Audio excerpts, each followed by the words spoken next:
formative spiritual experiences in my life so far. It was a 30-second span of time that I want to tell you about. Just 30 seconds long. When I was woken up by a fire alarm in the middle of the night. And for a few brief moments, I couldn't get out of my house. I was living in a second-floor studio on Frankfurt Ave in Philadelphia, near Center City, in a 3-story row. And as soon as I woke up, I could smell smoke. I could hear the commotion upstairs on the 3rd floor, where I knew there was an oxygen tank. I grabbed the fire extinguisher from my kitchen, ran to the door, and it wouldn't open. The chain lock, which I put on hastily earlier that night, had tangled on itself in a way that made it too short to slide all the way down the track to be able to remove it. I was trapped. When I realized that I couldn't get the lock off, for a few seconds I tried in vain to rip the door open, thinking I could rip this lock off the door frame, which did not work, which is, I guess, what the lock was supposed to do. I don't know why I thought I had installed this thing such that no one outside could get in, but that I somehow would be able to get out. When I realized that the only option was to figure out how the chain was tangled and untangle it, my hands were shaking too badly to do it. And the exact moment that this turned into a spiritual experience was when I realized that if I didn't calm down and take a deep breath, and for a few seconds while my building was on fire, do nothing, I would not get out. To stand there barefoot in the dark, with the alarm blaring and the smell of smoke pouring in through the door crack, I'd hold still, force myself to hold still for a few moments, for a few breaths, do nothing but calm down. I wanted to scream and keep wrenching the doorknob, but very slowly I untangled the chain and took it off. And then I grabbed the fire extinguisher and ran upstairs, where my neighbor had been cooking a late-night snack and fell asleep, which happens. And sure enough, the alarm woke them up too, and the fire company came, and the landlord came, and we were all fine. But I don't think I slept the rest of the night. Yes. And I tell you this story because we're at a point in our country where being told to be patient, to calm down and take a deep breath, feels terribly callous and irresponsible, because in more than one way, the building is on fire. And I do believe in my Unitarian heart that there are times when shouting is the best thing you can do in a situation as a religious person. Jesus flipped tables in the temple, I might remind you. There are times when anger serves a very useful public and religious function. When putting your foot down and saying, no more, is a religious duty. I think back to the Greek holiday of Oki Day. Does anyone know what Oki means in Greek? It means no. And that was when Mussolini asked the Greeks for permission to come through the country and set up camps there. And the Greek president at the time responded with one word, no. And then they were attacked. And then it was war. And every year they celebrate that day, the one-word response to evil, no. Even in our personal lives, I believe this is the case. Last week, I preached about how we can have healthier relationships by holding good boundaries about the behaviors we're willing to put up with in those we love. I said then that churches have a reputation as being places where anyone can do anything they want and still be allowed to keep coming back. And that actually, that doesn't have to be true. And it shouldn't be true. Nor should it be true in your own lives. Being a person of faith doesn't mean always turning the other cheek or putting up with everything. Sometimes being a person of faith means saying no. No more camps at the border. No more children in cages. I think many people who convert to Unitarian Universalism as adults, wind up here precisely because their sense of spirituality is already aligned with that idea. That to be religiously just, to be spiritually integrated people, sometimes we must be bold in our refusals. Sometimes we must be rude. And yet, an incredibly important part of religious life, in every religious tradition I can think of, is silence. The practice of stillness, of contemplation, of prayer, of retreat. And I don't think it's hypocritical to cherish our rest, our quiet, our times of renewal, while also believing at the same time that there are times we're obligated to act. This is a balance of knowing that we do not need to act always, and we cannot be at rest forever. In fact, I don't think we can be fully prepared for those times of action. I mean spiritually prepared, unless we're spiritually grounded, with a full well, with reserves to draw on from our times of quiet. We are obligated to act and yet also obligated to sleep and to eat, to have a snack, to take a deep breath and untangle the chain, or we will not get out.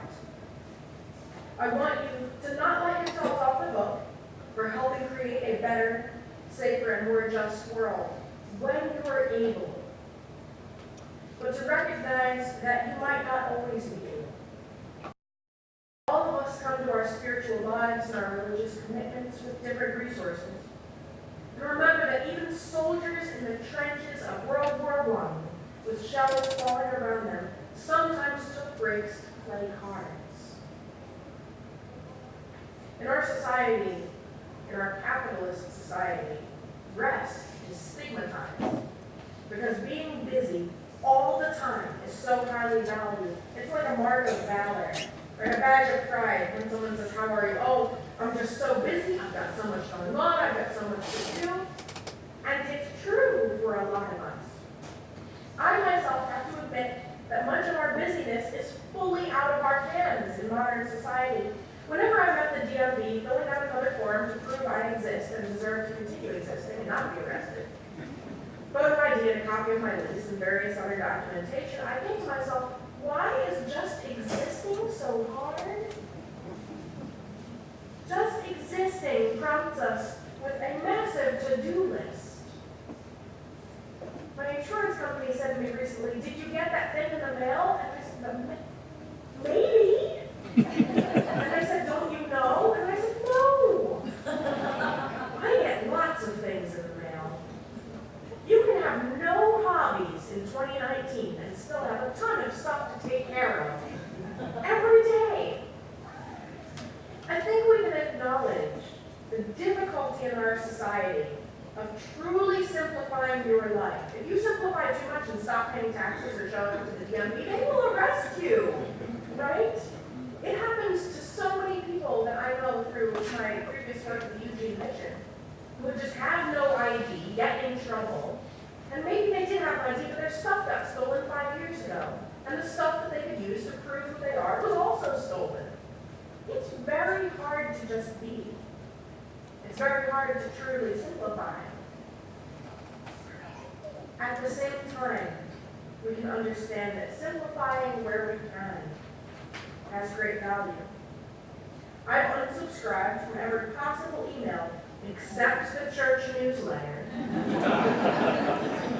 because I wanted to simplify my inbox and just look at fewer pieces of information every morning. And this has been beneficial to my mind, my feelings, my sense of urgency upon waking up and looking at my phone, and I dare say, my soul. And I wonder where in your life you might simplify even the smallest of things. Reducing the number of different pasta shapes in your pantry. And this is serious, right? So that you don't have to choose between elbows or shells. I think most of our decisions day to day don't matter. And that we often have a false sense of urgency